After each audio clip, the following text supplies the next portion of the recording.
Good afternoon, everyone. My name is Ross from OCA. Thank you very much for joining us on today's webinar on how to enroll, change, and terminate employees in our new and improved platform.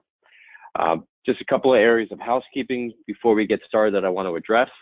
The first is, as soon as the webinar is over, you will be receiving an email directly from me with a link in the email that will take you to an online form. That online form will prompt you to complete just a quick authorization that you have completed this training and that you are now willing and wanting to have access to be able to, again, enroll, change, and terminate members in the system. Just an authorization form. It'll take about 30 seconds start to finish, but we just want that as a record keeper that you took the training and that you agreed to the conditions in place. So with that being said, hopefully everyone can see my screen. We are logged in right now under the employer portal, which is also the same visual and experience as if you were a broker as well, if you're in that role or capacity. And right now, what we're going to do is walk through the process on how to enroll a new employee into the system and add dependents, add a benefit account to their name. And then from there, we'll walk through the process of changing their coverage status. Maybe they went from having, husband and wife coverage to single coverage.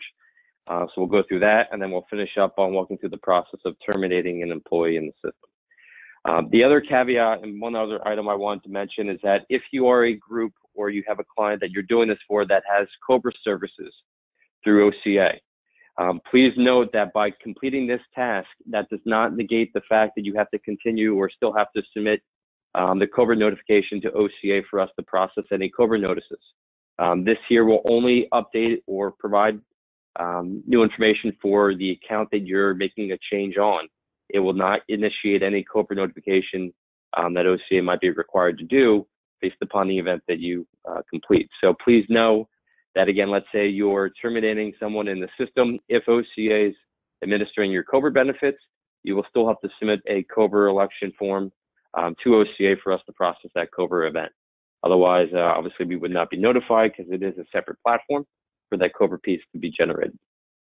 So with that being said, we're going to, again, walk through the process on how to enroll a member. And from there, we'll add dependents, we'll add benefits to their name, and again, go through the entire process. So to begin, what you'll see now as we're logged in, on that home page, when you first log in, you have what we call widgets. These widgets are basically sublinks or subpages within the site, but are pages within the site that you're probably going to utilize more often than others. So that's why they're here right when you log in. One of those links is the link or widget that says new employee. So if you're looking to enroll a new member, you could always click that widget right here, or you could go, I call it the hamburger menu. It looked like a hamburger to me, so I apologize if that is not going to be ingrained in your head. But when you select that menu bar on the top left-hand corner, and then from there, click employee, and then click employee again, you'll see the first option that would appear is that new link. If I click new, or if I click that new employee here, it will take us to the same page. So let me just back out of that, and I'm going to click it from here. And when I do that, you'll see it updates and takes us to this new employee page. So you'll notice that these little asterisks are here on some of the fields. Those are the required fields that you have to enter in. The rest of the information, while not required, we certainly are going to want you to fill it in if you have it, but it's not required to continue to move on to the next section. So to begin, we will put in the person's name. All right, very creative, I know. The employee ID, this will always be the member's social security number. It's going to be their social without any dashes or spaces. So if you know the social, obviously you would need to know the social, but all right, just type that in right there, okay? Again, employee ID will always be the member social without any dashes or spaces. It'll look just like that, and characters in line. From there, you'll put in their address information. Okay, I just did it quickly as an autosave so I can fill this in fast. And then as I scroll down, if you have their phone number, put in the phone number there. Mobile, if you have it. Email definitely is something that we definitely do want if you have it, because that's one of the easiest ways for us to be able to communicate to the member based upon an alert that took place on their account. And also we'll notify them once they're enrolled that they now have access to the coverage and can log into their member portal. So Again, if you have their email, please, please, please make sure that you put that in when you're adding a new member. Birth date, while not required, it is something that we certainly are looking for. So 1/05/1985. Let's put in a random date. So you can put it in like that, or you can hit the calendar box and choose their birth date there. All right, gender. And then from there, you can kind of leave it as is. Autofill that. You don't need to fill in, mother's maiden name or driver's license number. That's really for your own record keeping only. It's fields that the system came along with, so to speak. So that's why it's listed, but there is no requirement that says if you don't fill that in, we're not going to be able to properly enroll the employee. It's there. If you have it, feel free to type it in. Otherwise, it's not necessary. Okay, so everything that we filled in at this point would be something that is either required or something that we beg and plead that you provide, like their email address or phone number and birth date. Okay, so from here, once I've completed this basic information, their demographics, I'm going to scroll down to the bottom and I'm going to click Save. Once I've done that, it will take us to this page here. Now let's just pause and talk about what we just did. We just added or created a new employee and put in their demographics, but that doesn't mean that we have enrolled them in a benefit account. It just means that the employee is now in the system. So the next step would be one of two things. One would be if I have any dependents, I need to add their dependent to the employee so that there's a record of them. If I don't have any dependents, then I can just skip forward and directly add their benefit that they're supposed to be enrolled in. For the purposes of this demo, we obviously want to show you everything. So I'm going to walk through the process now on how you would enroll or add in the dependent for Ross Test Jr. Okay, so on this page here, all the way on the right-hand side, I'm going to click the link that says Add Dependents. And when I do that, it will take us to this page here.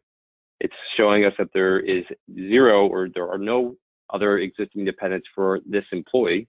So I'm going to put in, I can be very creative. All right, put in the person's first name, last name. This is the spouse in this case as an example. The dependent ID, this would be the spouse's ID. Now, if you don't have the spouse's ID, one of the, I guess you could say, workarounds that you can do is put in the employee's ID and then end it with an S at the end. So if I made the social 852-258-852, for the spouse, if you don't know their social, recopy the employee's social and then it with an S at the end, okay? As the spouse, the S would be the identifier for the spouse. If you were adding in a child, let's say, and you don't know the child's social, the dependent ID is a required field. So what we recommend there is doing a C for child. If it's a second child that you're adding in, do C2 or C3, so on and so forth. Okay, so that would be the quote unquote workaround to complete the ability to add in a dependent if you don't know their social. Okay, from there you would go and click the copy employee address, assuming that the dependent lives in the same address as the employee. Could be situations where, let's say, the child lives at a different household. You'd have to put in their address information here. Otherwise, you can just copy it. Once I've done that, I can scroll down to the bottom and click Save. So I have now just successfully added in Ross Test Jr. I added in his spouse named Spouse Test. Okay.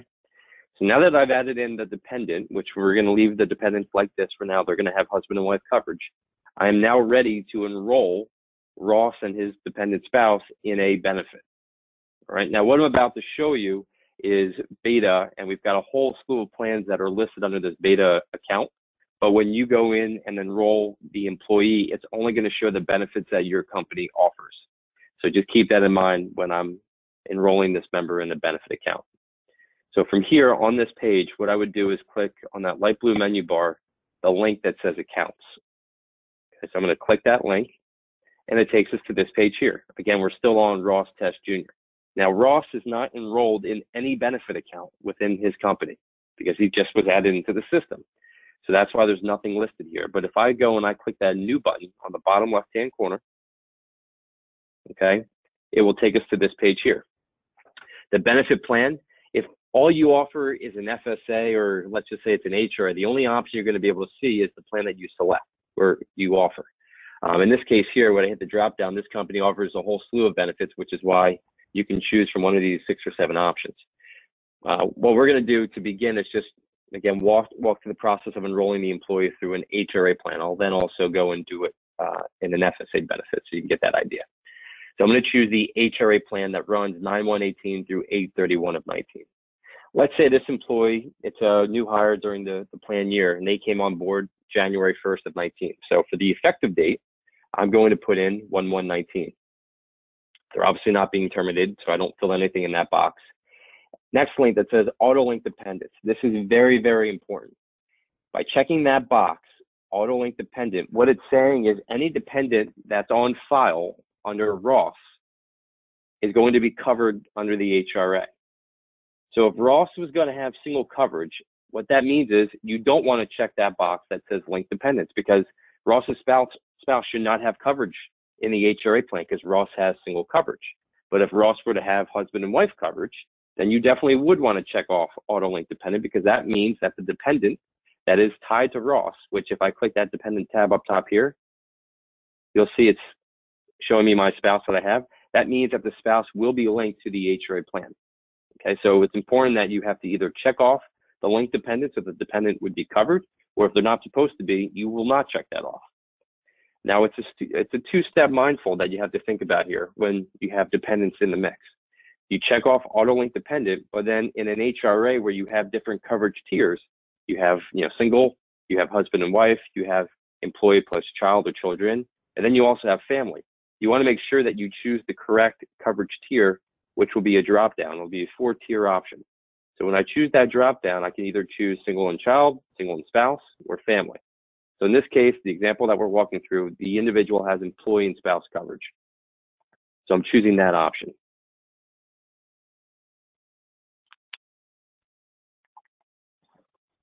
Forgive me here, we're on our beta site, so it's a little slow at the moment.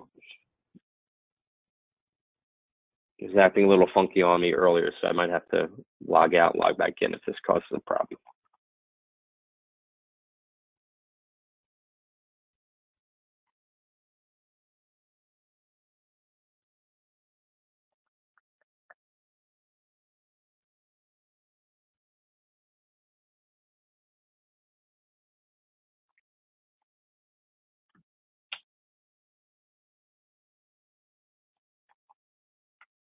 All right, forgive me, folks. I'm going to log out real quick and log back in.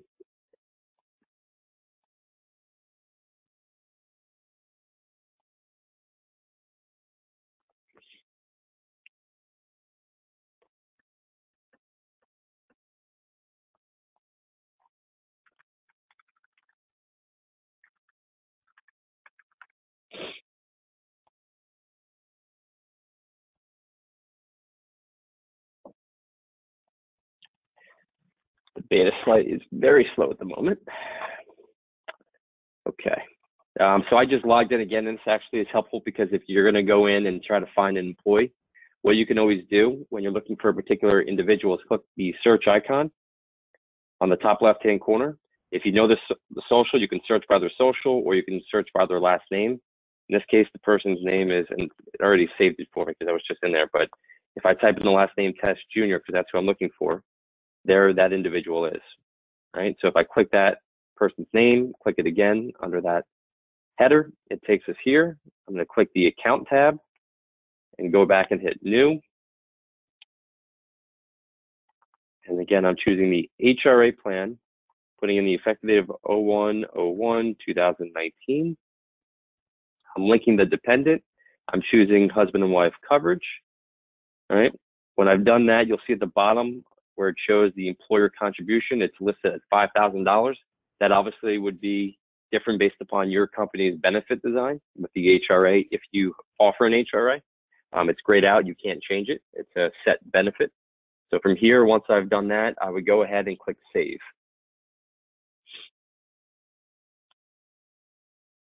All right, and now you can see this employee is successfully enrolled under the accounts for the HRA plan effective 1/1/19. Okay, once you enroll the employee, their balances will appear the following day. So right now you'll see it says the personal balance is at 0. Tomorrow, if I were to go and log in, it would show that $5,000 benefit. The system doesn't want to make the funds available the first day in which you enroll them, because in case you need to make any changes or updates, it allows you a 24-hour window. All right.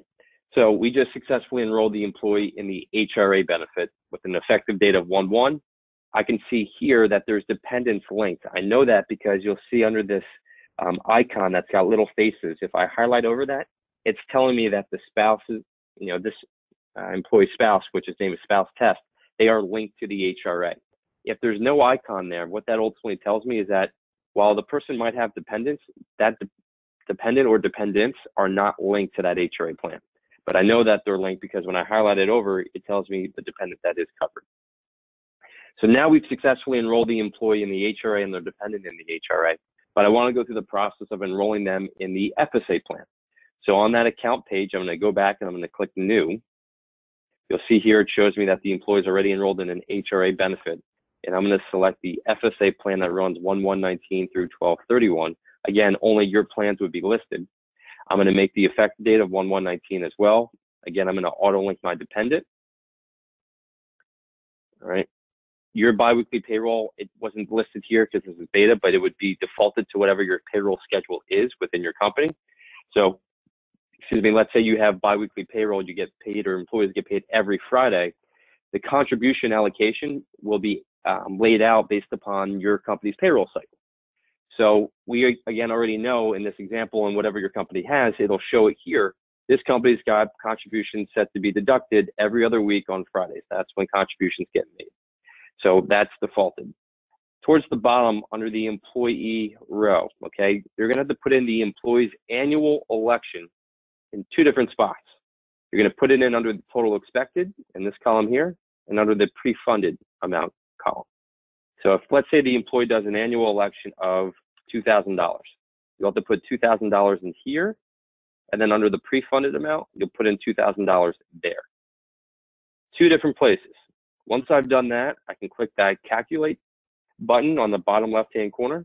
When I do that, the system automatically calculates how much money should be deducted from the employee's pay based upon their annual election and the payroll contribution cycle that's in place.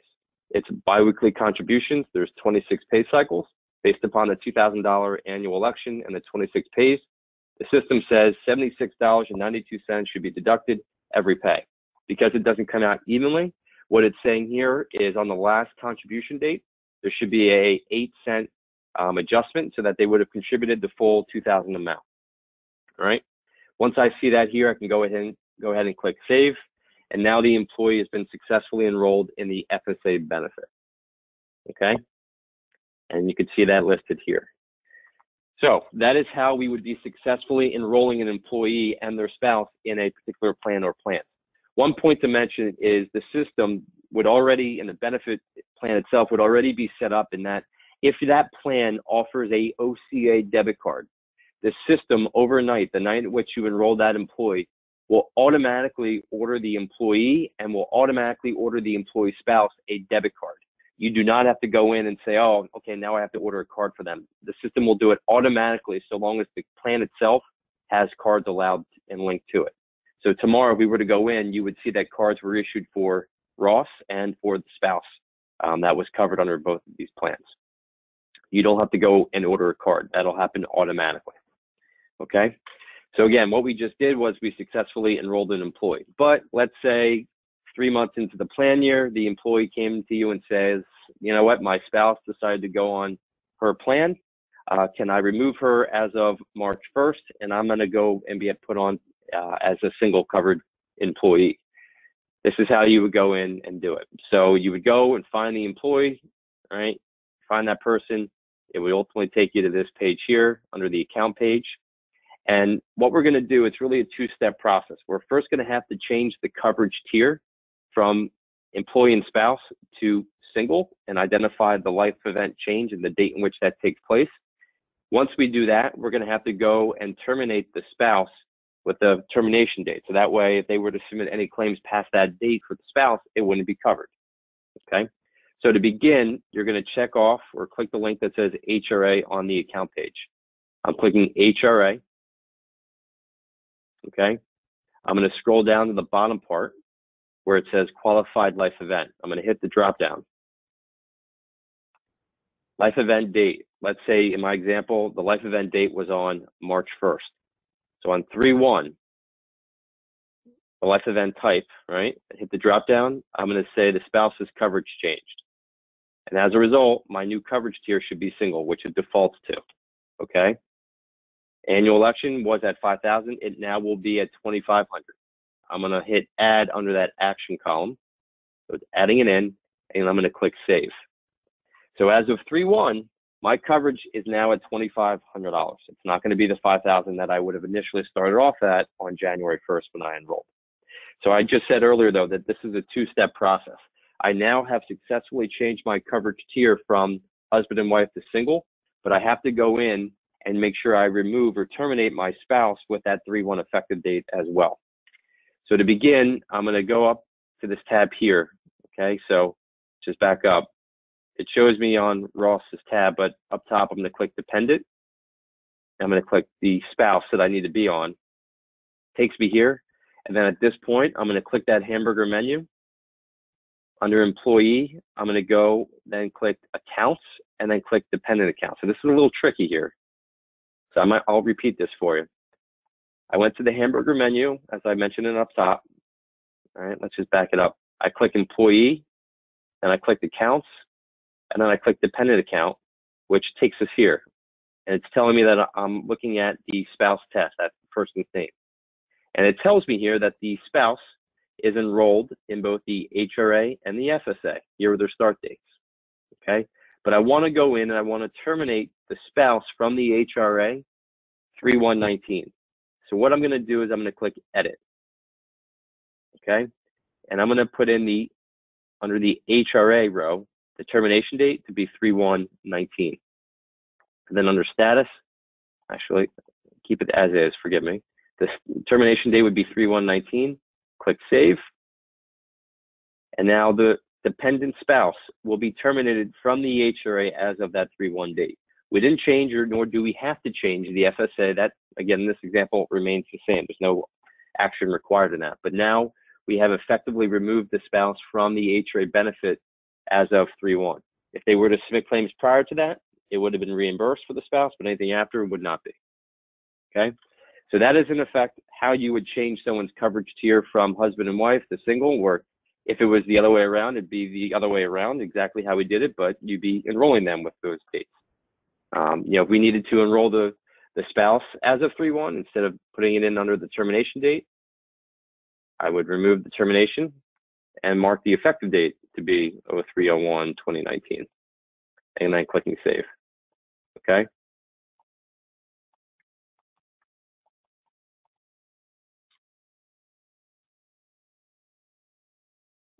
Yep. All right. So now that we've done that, the last step that we wanted to walk through today was how to terminate an employee from a particular benefit or altogether because they're no longer employed at the company. So I'm going to go back and I'm going to click that accounts tab, which PS folks, and I apologize for not mentioning this earlier, if you have any questions or anything that you want to review or go over again, on the GoToWebinar widget, you'll see there's a section titled questions. Feel free to type in any of the questions that you might have in that area there, and I will do my very best to get those answered while we're on the call. So again, if you have any questions, feel free to type away in that question section. But the last step that we're going to walk through is how to terminate an employee, remove them from a benefit plan. So let's say, different alternative, when the employee came to you and initially said, my spouse is going to be removed, they changed their mind and they're going to go on their spouse's plan as well. It was a qualifying event, whatever the case might be. And so you need to terminate the employee from the HRA altogether as of March 1st. So what you would do is, again, you would go back to the account page. You would check off the HRA link. It opens up to this page. Now remember, initially we went down a qualifying life event, right? We don't need to do that in this case. In this case here, we're going under the status, right? And we're going to hit the drop down and we're going to select terminated. When you select terminated, it defaults to today's date, right? But let's say, and actually I'll give you a better example, this employee, they're going to have coverage up through April 30th. So when I chose terminated, again, it defaulted to today's date. If you go and click the calendar and you choose 4/30, from here, when I go down to the very bottom and click save, what that ultimately means is while the status changed from new to terminated, they're going to have coverage up through and if you highlight the mouse over the HRA link, you'll see it says termination date 4/30/19. That ultimately means, while again their status is terminated, they will have coverage up to that date. So if they were to submit any claims for services that were incurred prior to 4/30/2019, they will be reimbursed for it. If they were to submit for dates of services after that date, it would be denied past the effective date of the plan. All right, so that's how you would essentially terminate an employee from a benefit. All right, if you needed to go in and now obviously terminate maybe from the FSA because the employee is no longer employed at your company, you could go in and hit the FSA plan. Under status, mark it as terminated. It defaults again to today's date. If you needed to make it an earlier date, let's say April 1st, you can go and change the date to make it a prior date, go down to the very bottom and click save.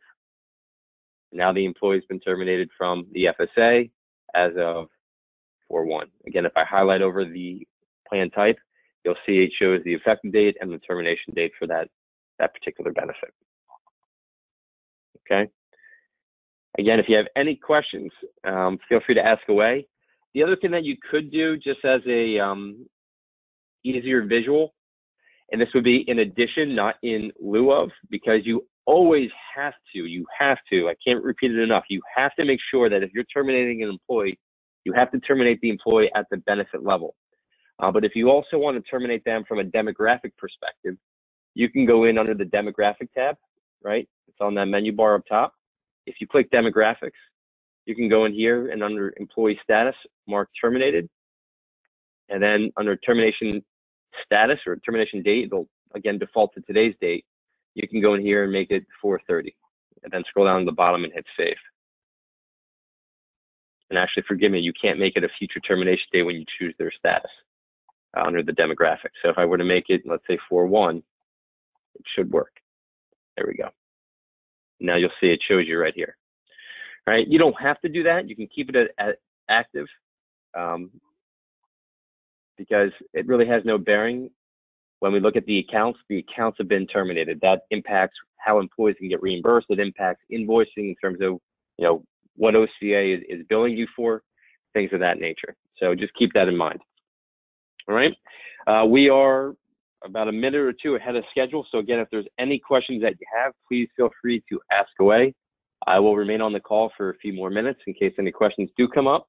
But please be on the lookout for an email that I will send to you within the next 5 to 10 minutes, where you will have to complete that online form. It takes about 30 seconds start to finish. Once we receive confirmation that you've completed that form, we will then change your profile status so that you can go in and enroll, change, or terminate members in the system. So without that form, even though you've gone through the training, you will not have the ability to make those requests. You have to complete that form, which again, I will email to you within the next few minutes. So thank you all again for your time this morning. I'll hold on for a few more minutes with any questions, but if not, have a wonderful afternoon. Thanks for participating on the call. Bye-bye.